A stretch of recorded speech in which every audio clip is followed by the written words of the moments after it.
Boa tarde, meu grupo ficou responsável por falar sobre as estruturas pneumáticas. Bom, inspirado pela natureza, o homem acabou inventando a tenda. Eram comuns as tendas dos exércitos da civilização assíria, egípcia e romana.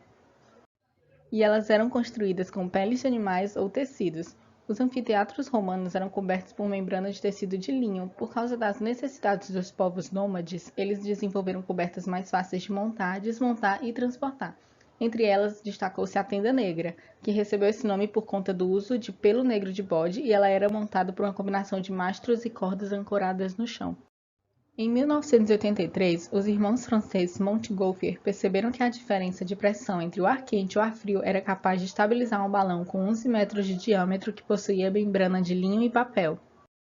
A Revolução Industrial acabou possibilitando a mecanização de produção de tecidos têxteis de algodão, lã e linho. Em 1800, os circos começaram a se tornar a principal forma de entretenimento na época. Em 1844, em Paris, o engenheiro francês Marie Monge construiu um reservatório de hidrogênio na forma. Ele foi o precursor dos satélites em forma de balão do Programa Espacial Americano.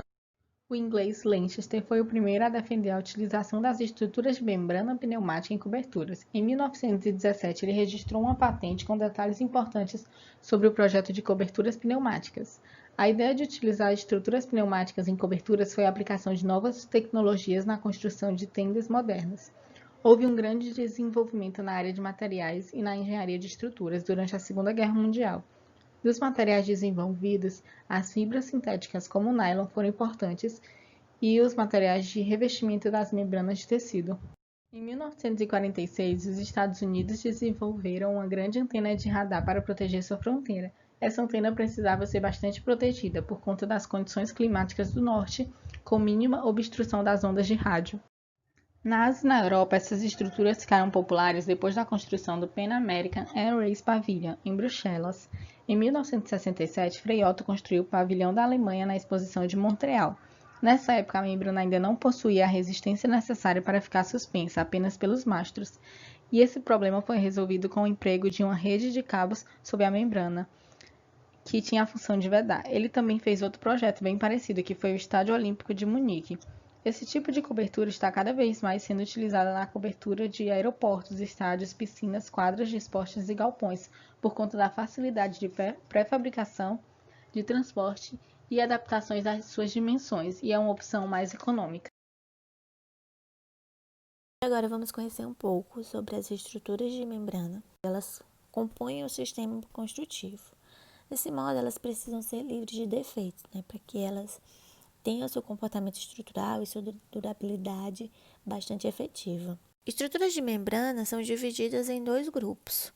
Estruturas de membrana protendida por cabos, que se subdivide com superfícies na forma de paraboloides hiperbólicos, superfícies geradas entre anéis, e as membranas pneumáticas, que são divididas também em membranas infláveis, membranas tubulares, de superfície e as membranas suportadas pelo ar, que são subdivididas em elevadas e erguidas a partir do nível do piso.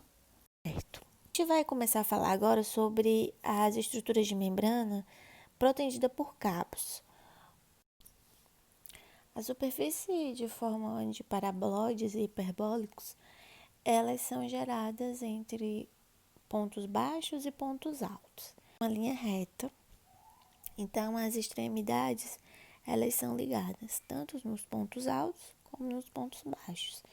Ou seja, essas parábolas, elas têm curvaturas opostas, de modo que ela seja resistente tanto ao vento quanto às cargas verticais que agem de cima para baixo.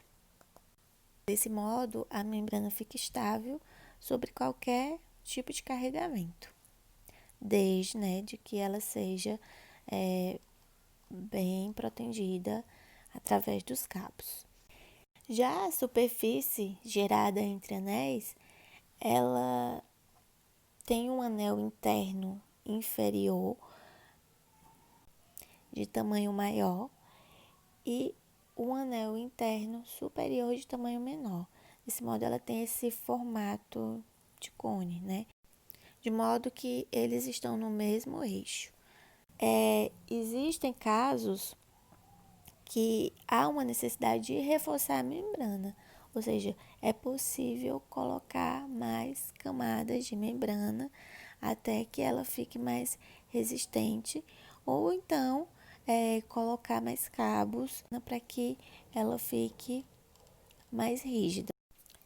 Já as membranas de superfície modificada, elas são um equilíbrio, digamos assim, sobre todas as outras estruturas que a gente viu anteriormente.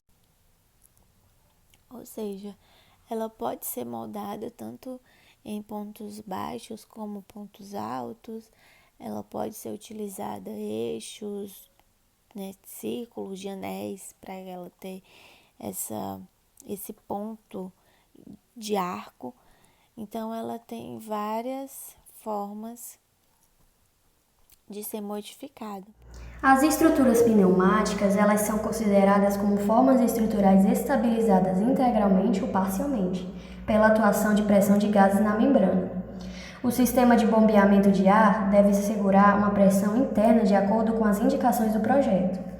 O sistema que foi empregado depende do tipo de estrutura pneumática, do seu porte, da permeabilidade e da sua membrana. Diferentes equipamentos podem ser empregados na estabilidade das estruturas pneumáticas, os quais são distintos pelo tipo de controle da corrente de ar. No caso dos ventiladores axiais, o que é que acontece? A corrente de ar circula na direção do eixo do equipamento, possibilitando o arranjo de sistemas em série. No caso dos ventiladores radiais, a corrente de ar é tomada na direção do eixo do equipamento, porém é soprada na direção de um ângulo reto da entrada. Por causa da mudança de direção do fluxo de ar, não pode ser facilmente montado esse arranjo de equipamentos. Deve-se lembrar também que é muito importante altas velocidades para produzir a pressão de ar e a direção da corrente de ar não pode ser invertida, né? Nos tangenciais, o eixo com hastes atua como um impulsor que gira dentro de um cilindro, empregado em pequenas estruturas. O sistema de estabilização é ligado à estrutura através de um tubo de transição. As estruturas pneumáticas possuem um ou mais compartimentos pressurizados, os quais podem ou não fazer parte do espaço útil da construção, surgindo os dois tipos básicos de pneumáticas, de estruturas pneumáticas, a air supported e a air inflated. As membranas infláveis são as estruturas pneumáticas do tipo air inflated. Nessas estruturas, os compartimentos pressurizados não fazem parte do espaço útil da cobertura, e assim sendo, estes não possuem aberturas tais como portas e janelas. Então, o ar é contido em uma membrana fechada, formando elementos estruturais pressurizados, tais como colunas, vigas, arcos e cascas, os quais resistem às ações de forma semelhante aos elementos estruturais das estruturas convencionais. Nesse tipo de estrutura pneumática, desde que não haja vazamento de ar, pode-se pensar que o bombeamento contínuo de ar não é necessário, diminuindo assim o consumo de energia. Existem dois tipos básicos de membranas infláveis, as membranas infláveis tubulares e as membranas infláveis de superfície. As tubulares, elas são submetidas a alta pressão interna, devido aos pequenos volumes usualmente envolvidos. São uma opção viável para estruturas simples, de pequenos vãos. Como exemplo, pode-se citar o pavilhão de Fuji na exposição de Osaka. A cobertura pneumática cilíndrica do tipo air inflated, construída em 1970, consistia de uma estrutura composta por 16 arcos, os quais eram tubos com 4 metros de diâmetro e 72 metros de comprimento. As de superfície são submetidas a baixa pressão interna. Nesse caso, o ar é contido entre duas membranas, formando um colchão de ar pressurizado. Os grandes volumes de ar associados a esta forma estrutural possibilitam o seu uso para se vencer grandes vãos. E a pressão interna baixa pode ser ou maior ou menor que a pressão atmosférica. Uma outra característica dos sistemas de baixa pressão é a possibilidade de colocação de suportes secundários para ajudarem na estabilização da membrana. Exemplo de superfície pode-se citar o quê? A cobertura da Arena Romana de Nimes, na França. Essa cobertura foi construída em 1988, possui planta elíptica com eixos de 132 metros e 101 metros. A altura dela é de 22 metros e anel metálico, com 30 colunas também metálicas.